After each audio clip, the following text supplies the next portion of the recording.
What's up, everybody? It's your boy Cameron back at it again with another video for you guys today.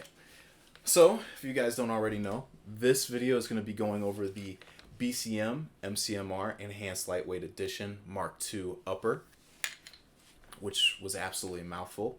And if you guys have never heard of BCM before, BCM is very well known for creating high quality rifles and high quality AR-15 parts and all that stuff. They punch very high above their weight class. And what I mean by that is for the price that you pay for your rifle, upper, whatever you're getting great, amazing quality and amazing features. So this upper was about $800, and there was a promotion being ran that allowed me to get a free bolt carrier group with it. And this thing, to be frank with you guys, has been absolutely amazing. I love this upper. This upper has been awesome for me, and we're going to get more into the details on that soon. But just know that BCM makes very high quality and good products. I love their products, and I will definitely be buying more from them in the future.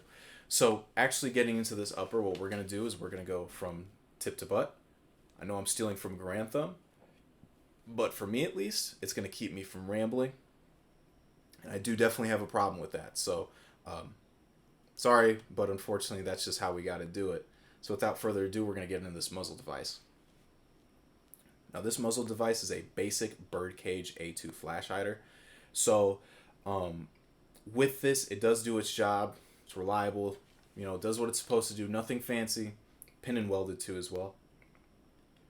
Now it does, the videos I'm going to put up, it does reduce the flash, and it also does keep this rifle very flat shooting. It works. It does what it's supposed to do. Nothing special. You'll notice there are no openings at the bottom here. And so what that is for is when you're firing from the prone position, you're not going to have as much of that dirt and dust flying up, giving away your position if you are engaging a threat, right? Now, this thing isn't going to stay on here very long just because I'm going to be replacing it with a Surefire closed-time war comp. Just because at some point I do want to get myself into a suppressor. And when I do that, I want to make sure all my rifles are able to accept a Surefire suppressor, which is what I want. So this isn't going to stay on there very long, but it does its job. If you have one on there, keep on rocking. It works. It does what it's supposed to do. So from the muzzle, we're going to move to the barrel. Now the barrel is a 14.5 inch lightweight, chrome lined and cold hammer forged barrel. Now, this barrel has been absolutely amazing for me. I've been able to push this thing to about 2.5 MOA. I'm going to show a picture on screen here now, actually. With good ammo. That's with Hornady Black 62 grain ammo. This is also a 1-in-7 twist. So, you're going to want to fire those heavier rounds through it just so you can get that good accuracy and stuff like that. You don't want to fire lightweight ammo through a 1-in-7 twist barrel. Now, in terms of the MOA, I know for a fact I can definitely do better. I'm still a little new to shooting as much as I have, and I've shot more in about a month and a half, 2 months than I've shot my entire life. So it's pretty cool. And I will be able to push that sub MOA at some point. I just need a little bit more training and need to keep being consistent, being at it. But I do know that these barrels can go sub MOA with the right ammo. And, there's plenty of reviews out there online and stuff like that where people were able to push it to that. And with regular target ammo, I was getting about 3 MOA shooting shitty-ass herders. So, just be known that the groupings that I was able to get weren't the best. But with time, I will be able to get those groupings, a lot better into the level that I want to be at. So there's that.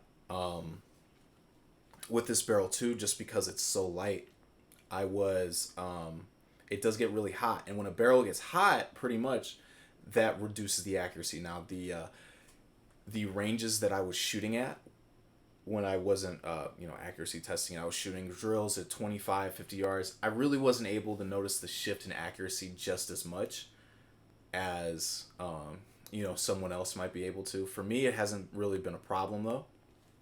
Now I will say this barrel gets hot as hell.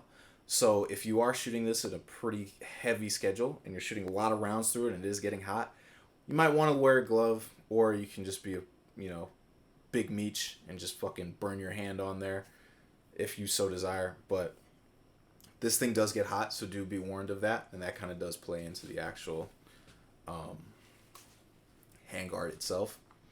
So yeah, I wasn't able to notice any accuracy issues through this thing once it was hot, but do know that that will happen with something like this.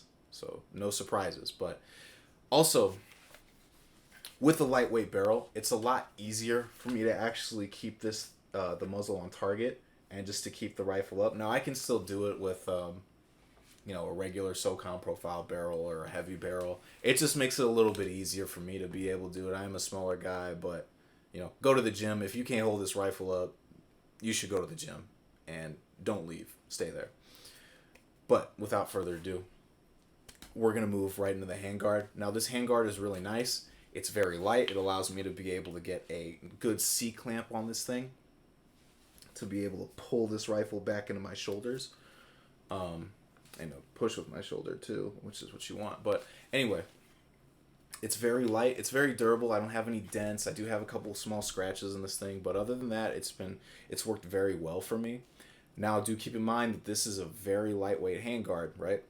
So if you have any laser aiming devices or anything that needs to hold 0 on this particular handguard, this might not be the best to do it. I'm sure you still could if you really wanted to, or it still would function. But from what I've seen, these wouldn't be the best just because they're so light, and you might want a heavier rail to do that. But for me, I don't have any of those yet, so I wasn't able to actually test it or do anything with that. But I just want to let you guys know with what I found online. So handguard works very well, very light. This rifle is really light even with all the stuff it has on it right now. So that's pretty cool. But from the handguard, we're going to move straight to the bolt. So, BCM's bolts. In my opinion, their bolts are the gold standard. So, if you don't have a BCM bolt, and let's say you have something like a PSA, you might want to upgrade to a BCM just because they're so well known. They test all of their products. This thing is high pressure tested, and it's magnetically particle inspected. So, and that's every single one of their bolts. They don't, like I said before, they don't batch test. This thing is gonna run. It's gonna run. And I said this earlier, I did have a light primer strike. Now, that is only one malfunction, the only one malfunction that I have had out of 1,200 rounds to this bad boy. And I do believe that is just because of the ammo that I was using. I was using Herters as my target ammo. So, that, I believe it was an ammo related failure. But this bolt is absolutely awesome. It's Carpenter 158 steel, so it is mil spec. It runs very well. I haven't cleaned this the bolt once or the rifle once, so it's still able to run through all the gum and the dirt and grime and all that shit that's in there. So this thing does run very hard. And like I said earlier, it's Carpenter 158. It's mil spec. Same thing with the extractor. That's also Carpenter 158 steel as well, which is what you want, just because it's harder, or it's not harder, but like for certain bolts, I do know that I think they use a different kind of steel. But what happens is it's a lot. They say it's harder, right? Which means it must be more reliable. Well, it might not be the case. Just because the harder something is, the more brittle it can be. So when you have all these pressures and this mass moving back and forth, that's when you get like bolt lug shearing and stuff like that, is because it's a harder material that the bolt is actually made out of, which, might not be the case. Anyway, so your gas key is also properly staked. This bolt is absolutely beautiful. I'm actually going to play something for you guys so y'all can see it in all of its glory. But the bolt is very reliable, and I do recommend that if you're building out a rifle, BCM bolts are amazing. The coatings it's a phosphate coating, but it's very smooth. So I'm actually gonna demonstrate for you guys. This thing is so smooth. This thing is amazing. I love this thing. So yeah, that's that is pretty much it actually for this upper. And to sum it all up for you guys, I do think you should really purchase this upper or BCM rifle. The lower I can't speak into just because I don't have it. I'm not going to talk about something that I do not use and something I have not used. So be aware of that, but I'm sure it should be fine. So I think you guys should really purchase this. This thing is absolutely awesome, or any BCM product, as a matter of fact. You know, they have very great quality. I stand behind their products. And yeah, so that pretty much sums it up for me today, guys. I appreciate everyone watching this video. If I've missed anything, please leave a comment. Let everyone know, so I can have that in my, so I can have that information as well as anyone else that might be watching this. And if you could also leave a comment about a video you guys might like, I'd really appreciate it. But that is pretty much it for me, guys. If you can, please leave a like, subscribe as well if you like the video, and I'll see you guys in the next one. Love you guys. Be safe. Bye-bye. God bless you.